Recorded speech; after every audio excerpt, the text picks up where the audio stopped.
Assalamualaikum warahmatullahi wabarakatuh. Apa kabar anak-anak? Ibu harap kita semua dalam keadaan sehat walafiat.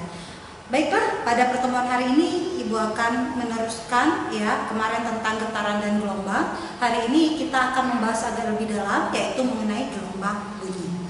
Kita mulai. Apa sih gelombang bunyi? Jadi gelombang bunyi itu termasuk gelombang mekanik. Apa gelombang mekanik? Pasti masih kalian ingat. Gelombang yang memerlukan medium, Jadi yaitu gelombang yang merambat melalui medium perantara. Jadi bunyi tidak akan merambat jika dia tidak memiliki medium.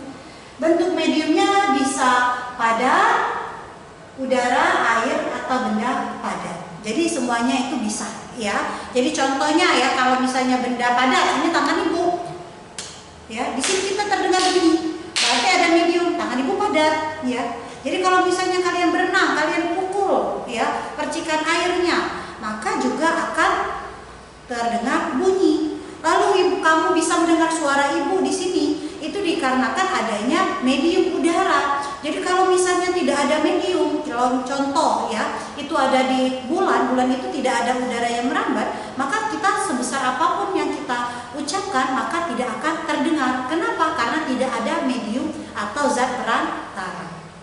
Selanjutnya, karakteristik bunyi. Yang pertama, bersumber dari benda yang bergetar. Jadi bunyi itu harus ada benda yang bergetar. Dari mana kita tahu ada benda bergetar? Kalau kita ngomong, kalian pegang di leher kalian, itu ada pita suaranya. Kalian pegang ini lehernya, maka kalian akan terasa getarannya. Berarti ada pita suara yang bergetar. Yang kedua, berupa gelombang longitudinal. Ketiga, merupakan gelombang mekanik. 4, bunyi memerlukan medium atau zat perantara untuk merambat. Yang kelima, bunyi tidak dapat merambat dalam ruang hampa. 6, bunyi dapat dipantulkan. 7, tinggi rendah bunyi ditentukan oleh frekuensi. Dan yang terakhir, kuat lemahnya bunyi ditentukan oleh amplitude. Inilah adalah karakteristik dari bunyi. Selanjutnya, berbicara tentang bunyi, ada syarat yang terjadi dan terdengarnya bunyi. Jadi syarat terdengarnya bunyi. Yang pertama, terdapat benda yang bergetar. Jadi kalau tidak ada benda yang bergetar, maka tidak bisa kita mendengarkan bunyi.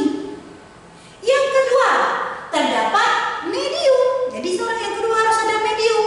Lalu, kedua syarat ini terpenuhi, tetapi yang ketiga tidak terpenuhi, maka sama saja. Terdapat penerima yang berada di dalam jangkauan sumber bunyi atau juga memiliki telinga yang baik. Kalau kita berbicara dia tidak mendengarkan, berarti dia tidak akan terjadi yang namanya syarat terdengarnya bunyi. Jadi ketiga syarat ini semuanya harus terpenuhi sehingga terjadi syarat terdengarnya bunyi.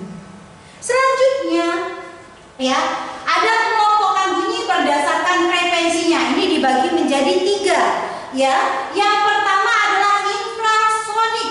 Frekuensinya kurang dari 20 Hz. Jadi di bawah 20 Hz. Contoh makhluk hidup yang dapat mendengar bunyi infrasonik adalah jangkrik dan anjing. Jadi kalau kamu lihat atau pernah kalian tonton di TV, ada yang namanya fluid khusus anjing. Kita tidak bisa mendengarkan, tetapi ketika manusia meniup fluid tersebut, maka anjing-anjing akan berkumpul. Kenapa? Karena frekuensinya di bawah 20 Hz. Selanjutnya ada namanya audiosonik. Frekuensinya antara 20 Hz sampai 20.000 Hz. Siapa yang bisa mendengarkan ini? Contohnya adalah manusia. Yang ketiga, ultrasonik. Frekuensinya lebih dari 20.000 Hz.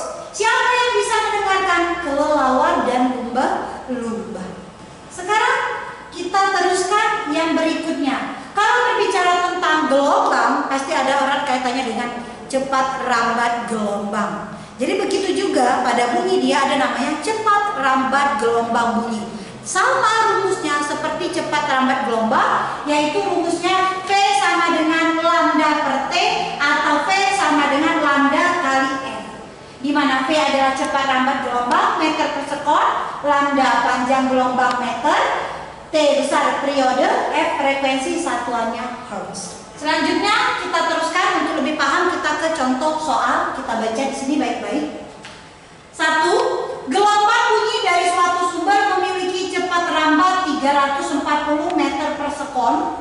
Jika frekuensi gelombang bunyi adalah 200 Hz, tentukan panjang gelombangnya. Diketahui cepat rambat adalah V 340 meter per sekon, frekuensinya 200 Hz, ditanya adalah lambda, ya, panjang gelombang. Kita tahu rumusnya lambda sama dengan V per F. Jadi 340 meter per sekon dibagi 200 Hz, hasilnya adalah 1,7 meter.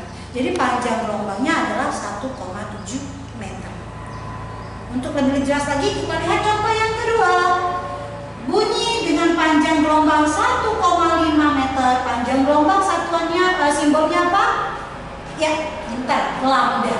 Lalu memiliki kecepatan rambat sebesar 330. Dapatkah bunyi tersebut didengar oleh telinga manusia normal? Kita tahu bahwa manusia dapat mendengar itu pada frekuensi 20 sampai 20.000 Hz. Berarti kita cari dulu adalah frekuensinya. Ya, bagaimana rumusnya? Ini lambda V, maka F sama dengan V per lambda 330 meter per sekon dibagi 1,5 meter, hasilnya adalah 220 Hz. Kita tahu tadi Ibu sudah bilang bahwa manusia dari 20 Hz sampai 20.000 Hz, sedangkan di sini adalah 220 Hz, maka ya gelombang bunyi ini dapat didengar oleh manusia karena berada di antara 20 Hz sampai dengan 20.000 Hz. Ya, Ibu harap kalian semua dapat memahaminya. Untuk pertemuan hari ini Ibu ucapkan wassalamualaikum warahmatullahi wabarakatuh.